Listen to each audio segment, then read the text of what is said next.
Halo sahabat-sahabat semuanya, selamat datang di Zainal Arif Channel. Pertemuan kali ini kita akan melanjutkan pembahasan tentang proses pembentukan kata yang kedua, yaitu komposisi atau pemajemukan. Jika kamu belum menonton proses yang pertama, jangan khawatir, karena kamu bisa menontonnya melalui link yang ada di deskripsi video ini. Biar kamu nggak ketinggalan video-video selanjutnya, jangan lupa untuk klik tanda subscribe dan aktifkan loncengnya.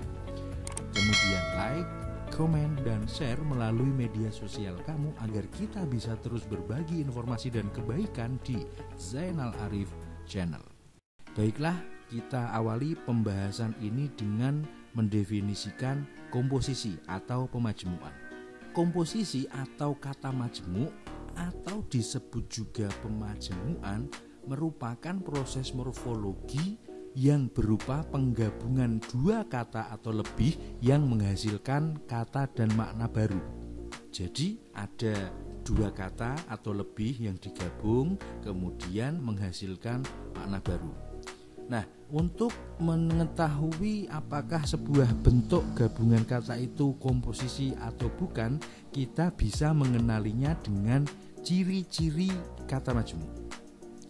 Ada 5 ciri yang bisa kita pakai untuk mengetahui sebuah bentuk termasuk kata majemuk, yaitu yang pertama, memiliki makna baru yang tidak persis sama dengan fungsi masing-masing unsurnya. Kemudian yang kedua, memiliki satu fungsi sintaksis. Yang ketiga, unsurnya tidak dapat disisipi kata lain. Kemudian yang keempat, tidak dapat diperluas. Dan yang kelima, urutan kata tidak dapat ditukar. Baik, mari kita identifikasi satu bentuk yang disebut komposisi. Sekilas, bentuk komposisi mirip dengan frasa. Akan tetapi, frasa tidak menghasilkan makna baru. Kita bisa membedakan komposisi dengan frasa berdasarkan ciri-ciri tadi. Baik, biar lebih memahami, saya akan jelaskan masing-masing ciri tersebut. Yang pertama, komposisi memiliki makna baru yang tidak persis sama dengan masing-masing unsurnya. Misalnya kata kambing dan hitam menjadi kambing hitam. Perhatikan kalimat satu berikut. Lebih baik kita cari solusi daripada mencari-cari kambing hitam persoalan ini. Nah, bentuk kambing hitam dalam kalimat tersebut bermakna sumber permasalahan atau penyebabnya, sehingga dinamakan komposisi atau pemajemukan. Kita bandingkan dengan contoh kalimat 2 ini. Kambing hitam itu milik Agus. Nah, bentuk kambing hitam dalam kalimat kedua ini termasuk frasa karena bermakna hewan kambing yang bulunya berwarna hitam. Bentuk itu juga bisa disisipi dengan kata lain. Misalnya berbulu menjadi kambing berbulu hitam. Kemudian ciri yang kedua, memiliki satu fungsi sintaksis. Kesatuan gabungan kata majemuk menduduki satu fungsi sintaksis dalam sebuah kalimat. Sebagai informasi, fungsi sintaksis misalnya subjek, predikat, objek, keterangan, pelengkap itu. Nah, misalnya dalam kalimat ibu kota telah rusuh oleh pendemo. Nah, kata ibu kota menduduki satu fungsi dalam sintaksis, yaitu sebagai subjek.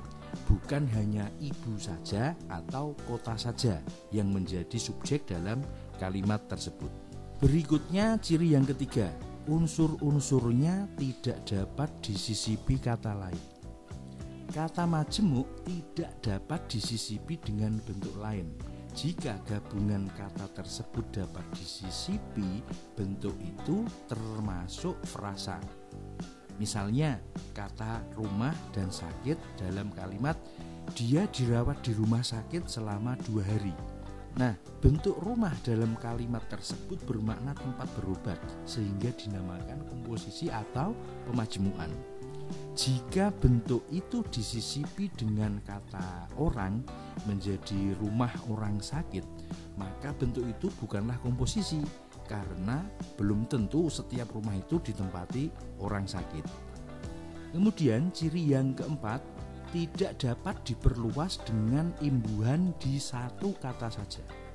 Artinya, jika harus memakai imbuhan dalam kata majemuk, maka imbuhan itu harus diletakkan di awal dan di akhir untuk mengapit kata yang digabungkan itu. Contohnya, tenaga kerja dengan imbuhan ke-an. Jika diperluas menjadi ketenaga kerjaan, tidak bisa ketenaga kerja atau tenaga kerjaan.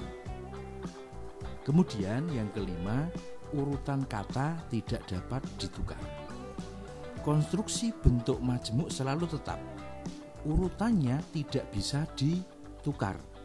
Misalnya ada bentuk kata majemuk yang terdiri dari kata benda dan kata kerja, urutannya tidak dapat ditukar menjadi kata kerja atau kata benda atau dibalik. Ya, misalnya meja tulis tidak bisa menjadi tulis meja, atau meja hijau menjadi hijau meja, dan sebagainya. Nah, itu tadi 5 ciri untuk membedakan kata majemuk dengan frasa.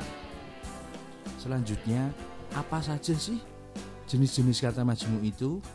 Baik, ada 2 jenis kata majemuk yang dibedakan berdasarkan maknanya. Yang pertama, kata majemuk beridiom, yaitu kata majemuk yang memiliki makna baru dan makna yang dihasilkan melenceng atau berbeda dari makna kata dasarnya. Contohnya, buah hati kemudian gulung tikar. Buah hati berarti anak. Ya, kalau kita identifikasi makna anak dengan buah hati, maka kita tidak bisa mengidentifikasi atau maknanya melenceng dari bentuk dasarnya. Demikian halnya dengan kata majemuk gulung tikar yang berarti bangkrut. Nah, kan tidak ada hubungannya antara bangkrut dengan tikar yang digulung. Jadi bentuk itu termasuk kata majemuk beridiom. Kemudian yang kedua, kata majemuk semi idiom, yaitu kata majemuk yang masih bisa ditemukan makna asli dari kata dasarnya. Contohnya, rumah sakit, kemudian orang tua dalam arti ayah dan ibu kita. Berbeda kalau orang tua yang bermakna orang yang umurnya ya termasuk usia senja. Kemudian bagaimana cara penulisan kata majemuk? Ada 2 cara penulisan kata majemuk. Yang pertama, cara penulisan kata majemuk senyawa dan kata majemuk tidak senyawa. Yang pertama, kata majemuk senyawa yaitu apabila tiap unsur kata digabung. Misalnya matahari, kacamata, segitiga, dan sebagainya. Yang kedua, kata majemuk tidak senyawa, yaitu penulisannya dipisah. Contohnya mata air, harga diri, kereta api, dan sebagainya. Nah, sahabat-sahabat semuanya, itu tadi pembahasan tentang proses morfologis yang kedua, yaitu komposisi. Mudah-mudahan bermanfaat untuk menambah wawasan dan pengetahuan sahabat-sahabat semuanya. Jika ada pertanyaan, silahkan kalian tulis di kolom komentar dan bersama-sama kita berdiskusi melalui channel saya ini. Untuk proses morfologis yang berikutnya akan saya sampaikan di video-video saya yang akan datang. Jadi biar kamu gak ketinggalan, saya ingatkan sekali lagi untuk klik tanda subscribe dan aktifkan loncengnya. Kemudian like, komen, dan share melalui media sosial kamu agar kita bisa terus berbagi informasi dan kebaikan di Zainal Arif Channel.